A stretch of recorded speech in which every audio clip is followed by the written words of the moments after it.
Well, I love creating things that don't exist, and basically filling a void in the industry. I felt that there was a void in the industry when it comes to hoops between the end of the NBA Finals and the beginning of opening day in the NFL. I felt like that's a perfect time for a league to come in.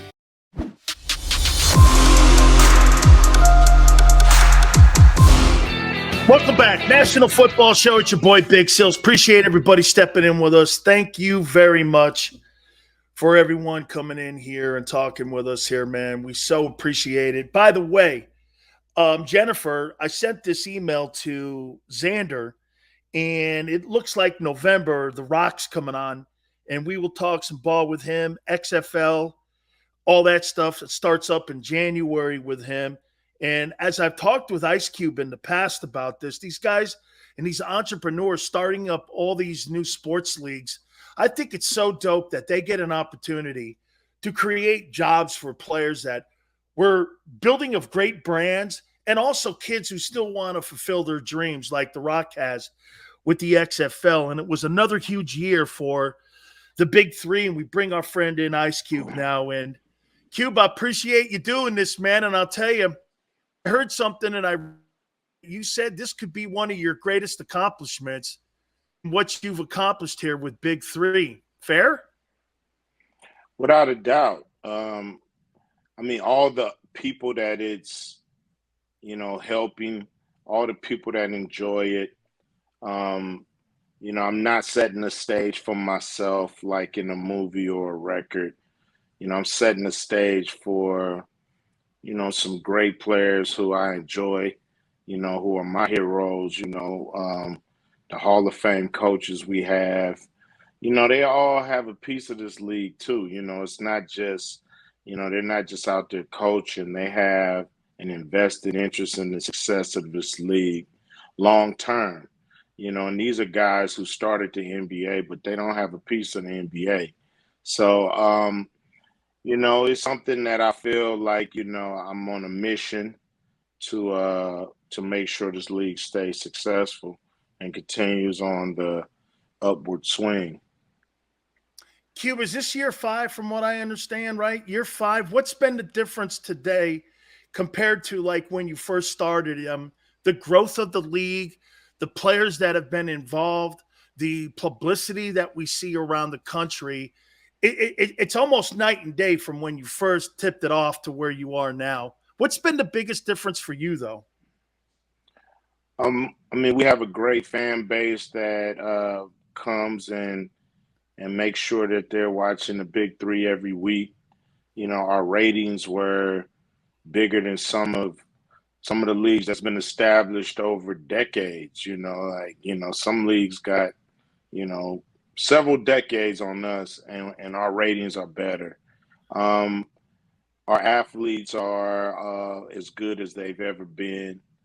And the league is picking up. Of course, we had to deal with a pandemic, which is unusual for any league, let alone a young league like the Big Three. And, I think we've come out of it with flying colors. Next year it'll be bigger than this year. And so we're just in great shape with a young league like ours. Did I read this right that you're taking over the CEO helm now too, where you're going to be more hands-on with this? Obviously one of the founding co-founders of Big Three basketball, but why did you want to jump into that chair? And why do you think that the league, again, is going to put you there? And was there a reason why you wanted to step into that CEO chair? Well, I had been there before, for the first 3 years. Me and Jeff was co-CEOs running the league. First 3 years, we had tremendous momentum. The pandemic hit. We brought in a guy, and everything really didn't mesh. And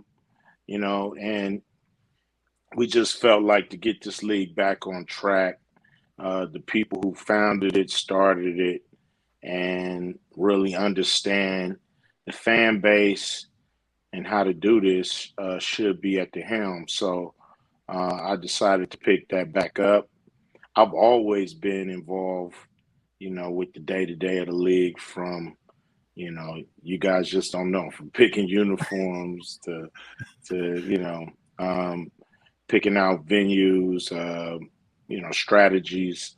So this is a comfortable seat for me, and we're gonna, get this league back where it was, where we're traveling from city to city. The whole country can come out and enjoy the big three, and we can get back to the success we had in 2019 and beyond. Cube, you Rock, and I talk to Rock every week, and it seems that what you're doing is maybe a microcosm of what Big Three basketball is for those players. I mean, Rock's into like energy drinks now. He's into football leagues. He's into branding other things. I mean, entertainers didn't do that before. You know what I'm saying? I see, Cube. Nobody really like took their brand and all the things that you have done over the years, all the way back to the beginning to where you are now. How important is that for you to branch out and do other things, take other gambles? Because he's constantly doing things the same way you are too, as well. I mean, I guarantee there's probably 50 different ideas on your table right now that people are pitching you for you to sit here and take a look at. How do you like go through all those and pick the right things for your brand and for you? Well, I love creating things that don't exist, and basically filling a void in the industry. I felt that there was a void in the industry when it comes to hoops between the end of the NBA Finals and the beginning of opening day in the NFL. I felt like that's a perfect time for a league to come in 10 weeks, hit it and quit it, and give people competitive hoops, while they wait for football. So, as a fan, that's something I wanted to see. It didn't exist. I looked around. We had the brain power to do it, the will, the desire, and the skill. And so we went for it. That's the only way I know how to do things. That's how I started in my career. To not wait for people to invite you. You show up and you turn it out. Man, I mean, going back and watching that movie again, Straight Outta Compton, when you guys were told, this music ain't shit, man. You're not going anywhere with this. Nobody wants to hear this. So that kind of maybe is the centerpiece of what you just said. I like creating things that aren't there. I mean, it's one thing to follow in the line, right, Cube? It's one thing to be, doing the next thing that the next guy's doing the same. But you look for stuff that's just not there, and you want to create something. That's been a benchmark from the beginning, no? Without a doubt. I mean, it's not like we're reinventing the wheel. 3-on-3's been sitting there waiting for a guy like me to take it professional. And so, I saw that, hey, people love hoops. People play a lot of 3-on-3. Kids actually play more 3-on-3 than 5-on-5, when they get to school or whatever because of space. I felt like this could be a great pro league. And, what you're seeing is a league that's starting to stand up on its own, a league that's not relying on NBA names, but the game is just a great game. It's calibrated to perfection. You're never out of a game, and you never can rest on the lead. There's 1,000 different ways to get yourself back in the game. So I just think we've created a great sport that can be around as long as the NBA if we do what we're supposed to do.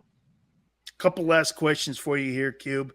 So you're in Lincoln, Nebraska. I always troll your Twitter page. You're in Lincoln, Nebraska. I think I saw you in Wichita. You're doing all this shit. You're putting a league together. You're still touring. I mean, dude, do you sleep? A little bit. I don't like to sleep too much. I feel, Dan, I'm in a blessed position. I'm a young man with a lot of energy, a lot of ideas, and a lot of good people to work with.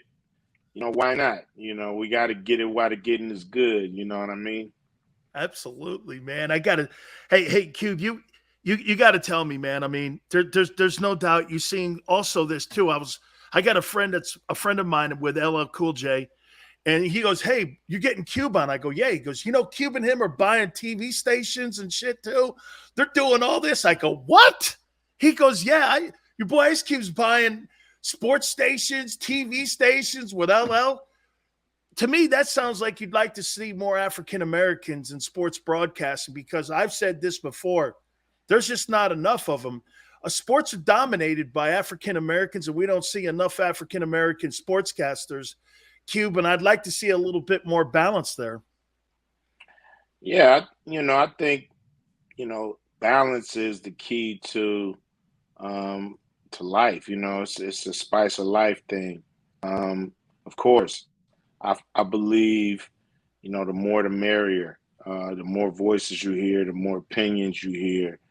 And these are valuable experiences that can help in a lot of different ways, especially when it comes to talking about sports and athletes and understanding athletes, understanding some of the decisions that's made. I definitely think it should be more Black, broadcasters, more Black platforms to speak on it. So finally here, your Raiders, they're in the toughest division, okay? They're in the toughest division in football, the AFC West.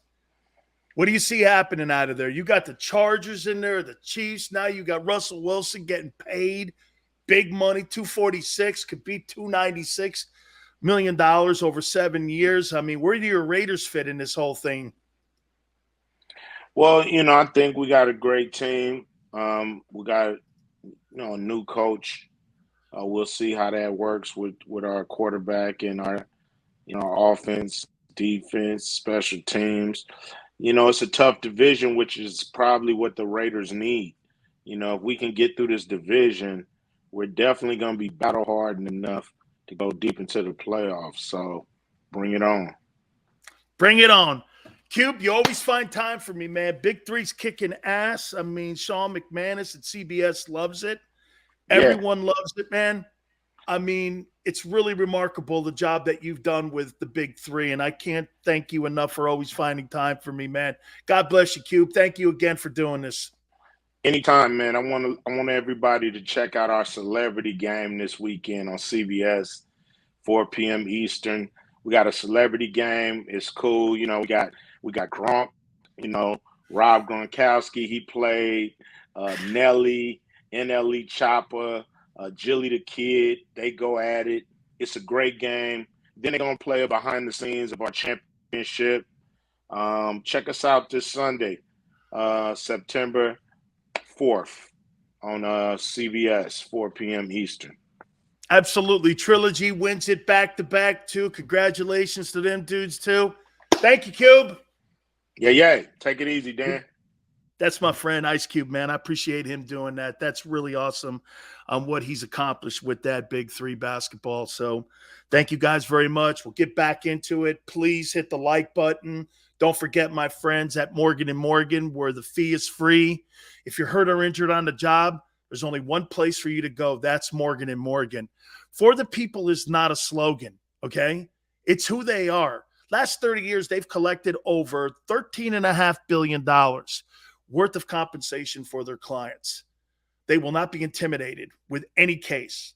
And no case is too small. Call them at 800-512-1600. That's 800-512-1600.